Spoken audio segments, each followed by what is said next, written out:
En Côte d'Ivoire, l'Observatoire africain pour la bonne gouvernance a procédé à la distinction des acteurs ouest-africains de l'émergence. Objectif, promouvoir les cadres compétents de l'Afrique de l'Ouest. Lancement des journées portes ouvertes pour le traitement de la sinusite autour du thème « Contribution de la médecine traditionnelle au traitement de la sinusite ». Des journées qui invitent les Ivoiriens à se faire dépister gratuitement. Et puis, ouverture de la première rencontre du RESDAO, le réseau des étudiants en sciences dentaires de l'Afrique de l'Ouest. Vous aurez les détails tout de suite dans cette édition. Mesdames, Messieurs, bonsoir et ravi de vous retrouver pour ce temps d'information sur Business N4 Africa. En Côte d'Ivoire, la structure de financement des PME Grofin a convié ses clients, ses partenaires, ses nouveaux prospects à son traditionnel cocktail de fin d'année. Au programme, échange et partage d'informations avec ce fonds d'investissement. Sa priorité, investir dans les secteurs clés du développement. C'est un reportage de Lawani Babatunde dans un commentaire de Nadia Eounou. L'instant est convivial et s'y prête pour aborder les questions de financement. Et Grofin, en tant que fonds d'investissement, a réitéré son engagement à soutenir les entreprises en croissance avec une combinaison de financement personnalisé et de soutien à l'entreprise. Ainsi, en 2 ans d'installation en Côte d'Ivoire, 16 entreprises ont été accompagnées avec un niveau de financement de 3,5 milliards de francs CFA. Nous sommes un fonds d'investissement créé depuis 2004 en Afrique du Sud, qui s'est développé donc, à partir de l'Afrique australe et qui a, disons, développé dans ses tentacules sur tout le continent africain, au Moyen-Orient, et qui a commencé sa première opération en Afrique francophone en 2016. Donc la Côte d'Ivoire était le premier bureau de Grofin en Afrique francophone. Donc après Abidjan, nous avons ouvert à Dakar. Donc nous continuons donc de faire notre expansion sur l'Afrique pour rendre service aux PME qui ont besoin de financement.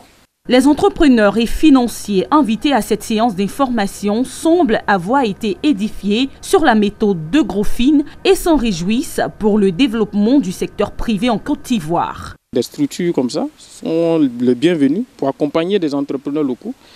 Comme ils l'ont dit, ils sont un fonds d'investissement d'impact. Donc ils font dans le financement de projets qui vont créer de l'emploi. Et ça, c'est ce que moi je retiens. Grofin est une famille, plus qu'une entreprise. Et elle a su, donc parlant de la famille, nous assister au moment où on avait fortement besoin d'elle. En plus de la Côte d'Ivoire, Grofin a ouvert dans 14 pays du monde. Son financement se présente sous forme de prêts à moyen et long terme allant de 100 000 à 1 500 000 $. Il revendique un succès de 80% sur l'ensemble de ses opérations. À quelques jours de la fête de la Noël, l'arbre de Noël 2018 de la Fondation Children of Africa de la première dame de Côte d'Ivoire, Dominique Ouattara, a tenu toutes ses promesses. Ce sont 3000 enfants venus de toute la Côte d'Ivoire qui ont pris part à cette célébration. Les jardins du palais présidentiel étaient bondés d'enfants à la veille de la fête de Noël. C'est à bord d'un hélicoptère que le Père Noël est arrivé.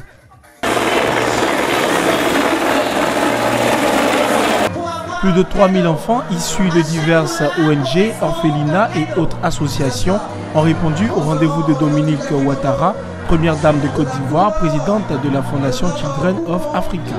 Pour cet arbre de Noël, la première dame de Côte d'Ivoire a réservé de nombreux cadeaux pour le bonheur des enfants.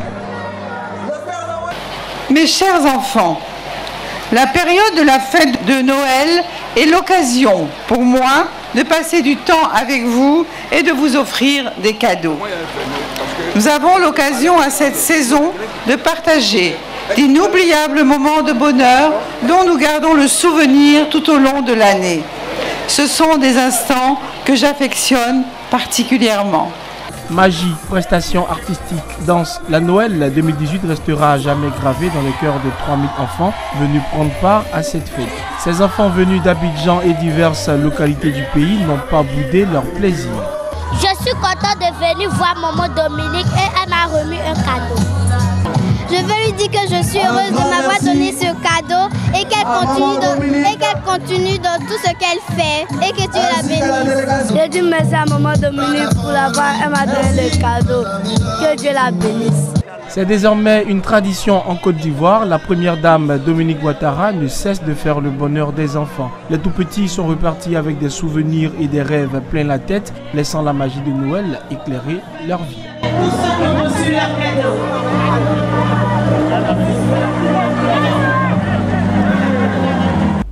Tout autre chose à présent, Côte d'Ivoire, l'Observatoire africain pour la bonne gouvernance a organisé une cérémonie de distinction des meilleurs agents ouest-africains de l'émergence. L'objectif principal est de promouvoir les cadres compétents de l'Afrique de l'Ouest en général et ceux de la Côte d'Ivoire en particulier. Des prix ont été remis aux différents travailleurs de divers secteurs d'activité. Le reportage de Daniel Kodjo. L'excellence est de plus en plus célébrée en Afrique. Ils sont au nombre de 21, ces lauréats issus de divers secteurs d'activité, entre autres les finances, l'agriculture, les hydrocarbures, les télécommunications. Ils ont reçu une distinction de l'Observatoire africain de la bonne gouvernance. Alors nous avons décidé de célébrer ceux qui, dans leur domaine d'activité, ont fait un peu plus, bien sûr, pour faire avancer nos États.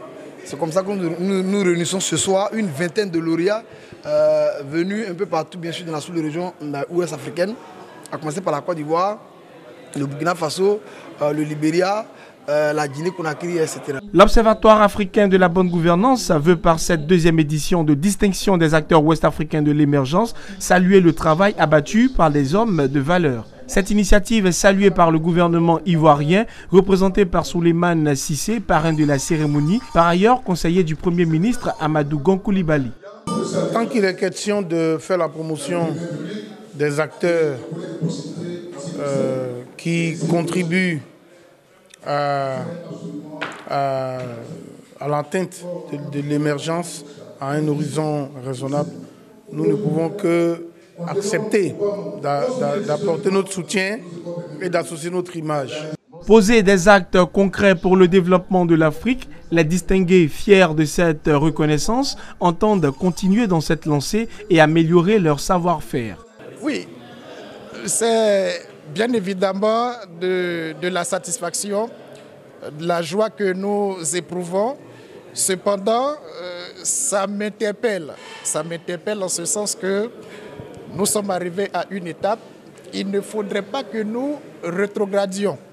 Il faudrait que nous allions de l'avant. Mon sentiment, c'est un sentiment vraiment de joie. Et c'est le fruit de la persévérance. L'année passée, nous avons reçu un prix à Boaké, à l'Étoile du Stade.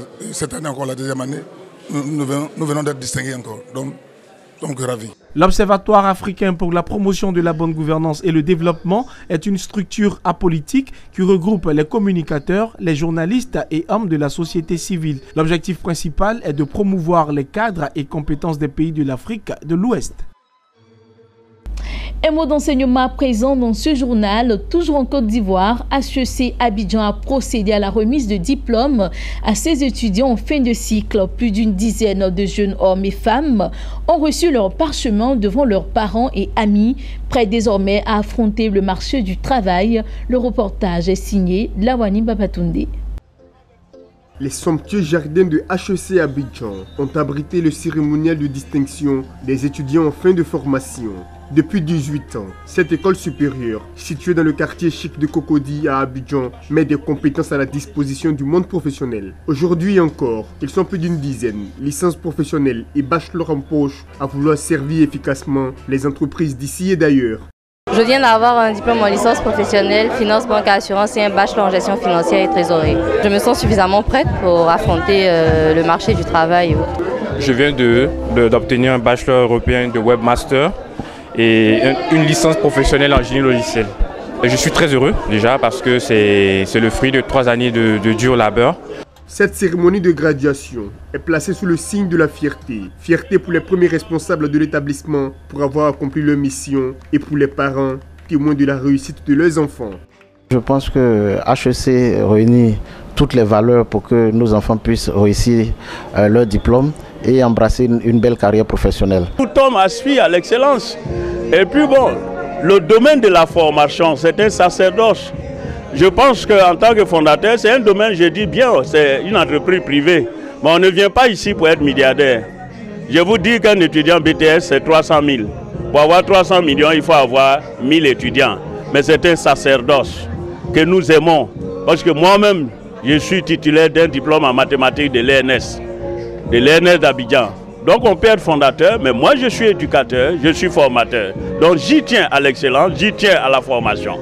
HEC Abidjan est l'un des rares établissements supérieurs en Côte d'Ivoire à proposer la double diplomation. En plus des diplômes locaux, licence, master et doctorat, il donne la possibilité à ses étudiants d'obtenir une certification internationale à travers son partenariat avec la FEDE, la Fédération européenne des écoles.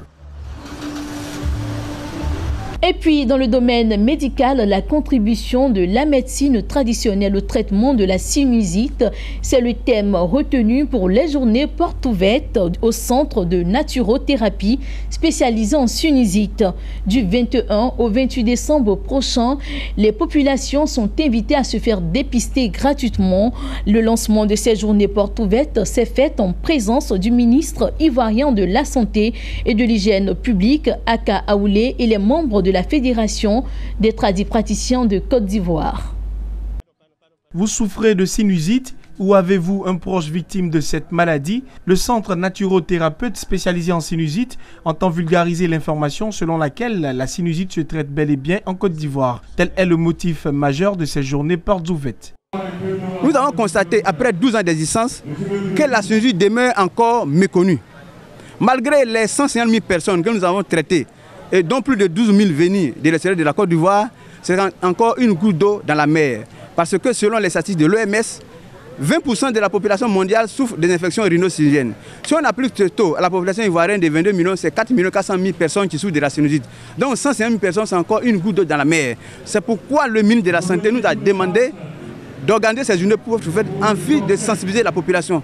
Le produit assigné pour les soins de cette maladie se nomme le GP20, groupement des plantes aux 20 vertus. Celui-ci est un produit 100% naturel, conçu à base de plusieurs plantes. Des études ont relevé son efficacité dans le traitement de la sinusite pour un taux de guérison de l'ordre de 82,35%. Le GP20 est utilisé uniquement au centre par application nasale. Le GP20, qui est un produit qui nous permet de traiter la sinusite, qui nous permet de nous passer des ponctions, des antibiotiques et même de la chirurgie pour traiter une pathologie, vous savez, qui est la sinusite.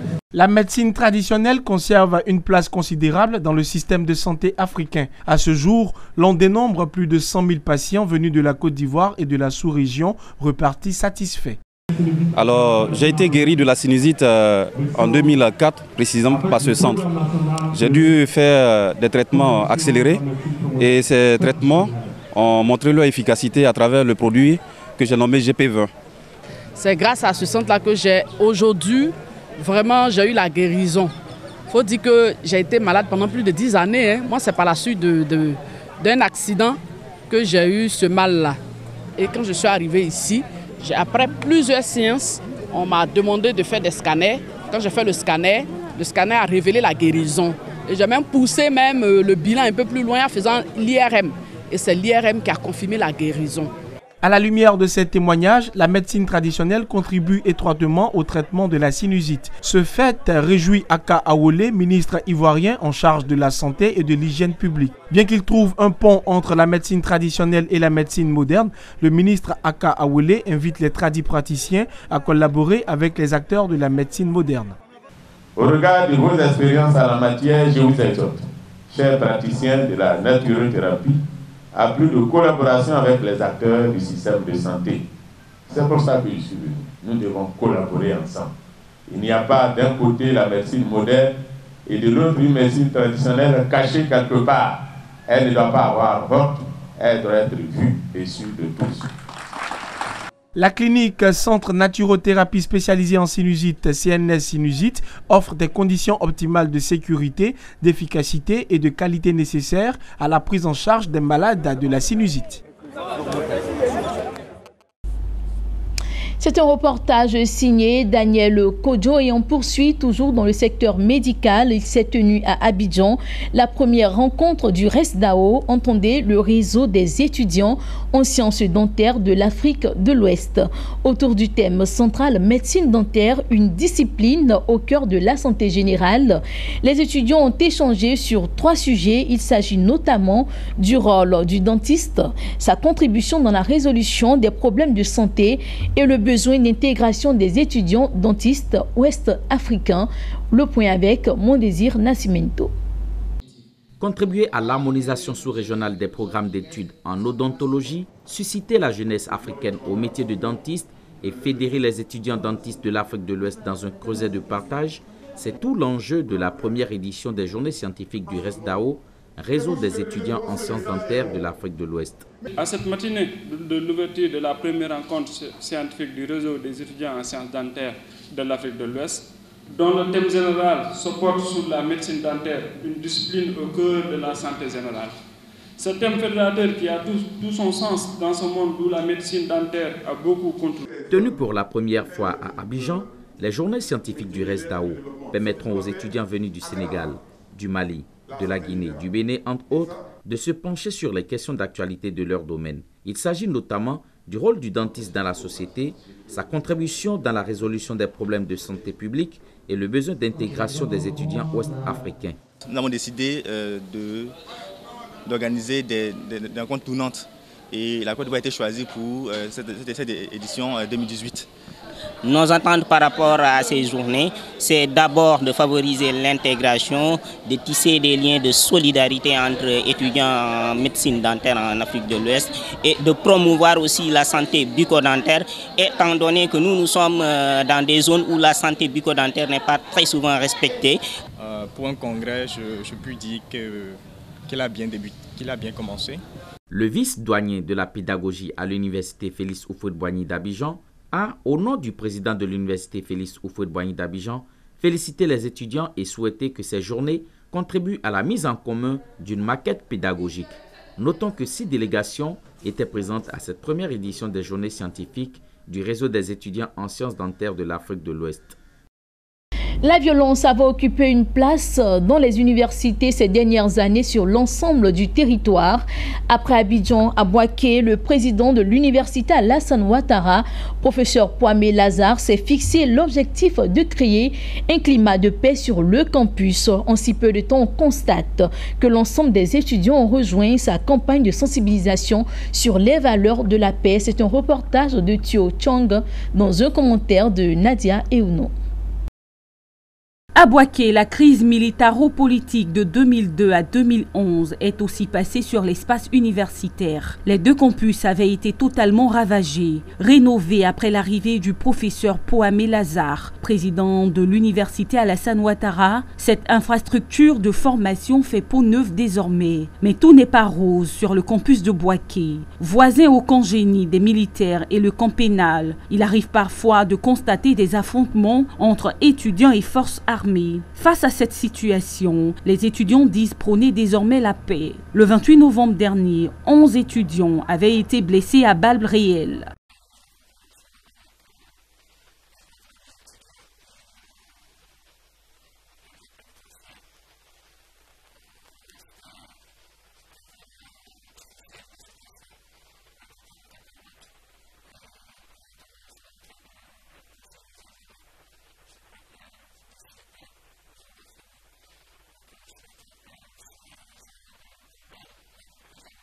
De nombreux dégâts ont également été constatés. Inscrits dans la vision du professeur Kwame Lazare, les étudiants disent ne pas répondre aux provocations et s'en remettre à la justice ivoirienne.